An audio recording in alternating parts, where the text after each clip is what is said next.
So this battery has sat neglected in the car, which was sitting in the driveway statically for 2 or 3 months, guys. Never any attention of any sort. Car was never started, and not surprisingly, it was in pretty poor state. I put it on the repair cycle of this thing the other day, kind of desulfation mode, and actually, surprisingly, it kind of done okay. That's the correct cold cranking amps. So it's currently testing at state of health 88%, state of charge 46%. So 645 cold cranking amps out of a rating of 725. So it's not too bad, right? I'm a skeptic, right? So state of charge 46%. 12.28 volts. So this is regular flooded lead acid, right? I mean, it's free. Now, that doesn't mean sealed, right? Only sealed if you're not that determined. If you're determined, of course, you can open the service ports here and get access to the electrolyte. So I bought myself a cheap, not that cheap cost-wise, but quality-wise, but marginal. But yeah, so let's open it up and we'll cross-check the specific gravity of the electrolyte with what the analyzer says. See how accurate this is. Hang on, maybe I'm getting ahead of myself here. Specific gravity, what was that? So we're talking about the density of the electrolyte in a lead acid battery. The acid water combination in each cell has a specific density. That density is being compared to water being the reference measurement with a specific gravity of 1. This tool has the capacity to measure how dense the electrolyte is within the battery, and that's what the number is actually referring to. 1 would be completely water, and in fact it mentions it there, water. There is no acid content.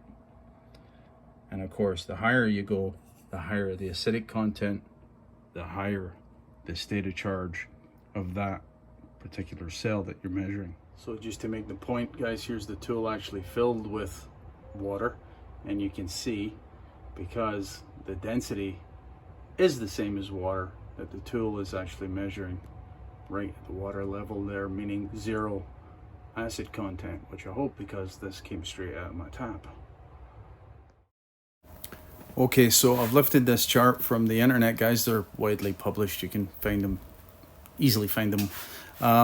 So what we have here is a chart that allows us to, with the use of a hydrometer, take a reading on the specific gravity of the electrolyte within each cell. Keep in mind, you've got 6 cells in a 12-volt battery, guys. You need to check each cell individually. Your battery is only going to be as good as your weakest cell. Same as a chain. The chain is only going to be as strong as the weakest link in that chain. Right, so how do you use this? So we've seen that the battery analyzer told us that the battery was at 46% state of charge. Well, there's no 46% on this chart, so let's just take it up to 50% to make it easy.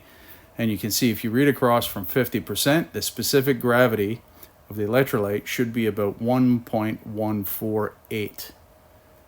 Let's see what the hydrometer actually tells us, again, for each cell. Read across, go to the right. On the same line, tells you for a 12-volt battery, the open circuit voltage should be in and around 12.10 for that state of charge, 50% as per the chart. Okay, we're looking for just close here, guys. We're not looking for dead on, just reasonable, within the ballpark that we can put some trust in the analyzer itself, right? Keep in mind, guys, temperature will also affect the accuracy of the reading. This is a temperature compensated hydrometer, supposedly, but my garage is in and around 80 degrees in any case. So you can use the tool in isolation, guys. You don't really need the reference chart per se, although it's a bit difficult to pick up on camera here. you can see that it's color coded with respect to the density of the electrolyte, whether you have a low state of charge, fair, or good, depending on what you actually read. So let's see what this reads.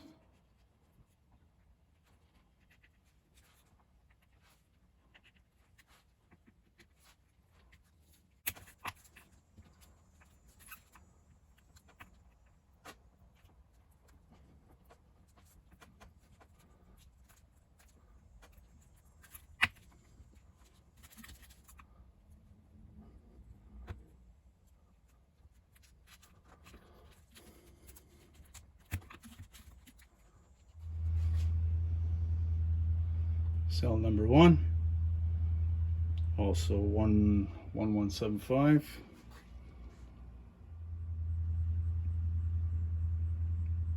Cell 2, 1175. Cell 3, 1.200. Cell 4, 1175. Cell 5, just above 1175. Not by much, but just a wee bit above.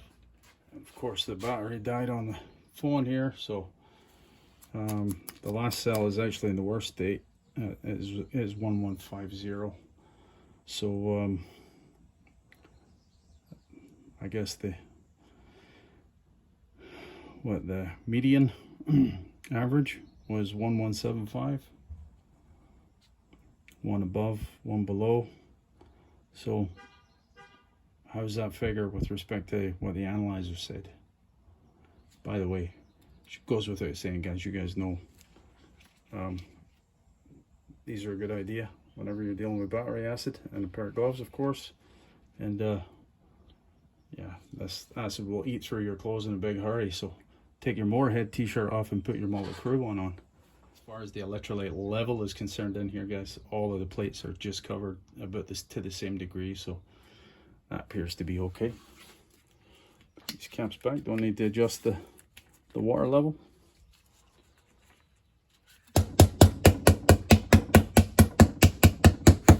So what's the takeaway from the video? I guess we can put some faith in this little charger analyzer. Using the hydrometer, we were able to cross-check the results from the analysis that the tool actually gave us with respect to the state of charge on the battery. Again, cross-checking it with the hydrometer and the figures that we got from that. Was it perfect? No, we're not getting, you know, Canadian Standards Association laboratory results here, because you know, you have constraints with the quality of the tooling, and that's fine. Hope it made sense what I was trying to convey. Cheers.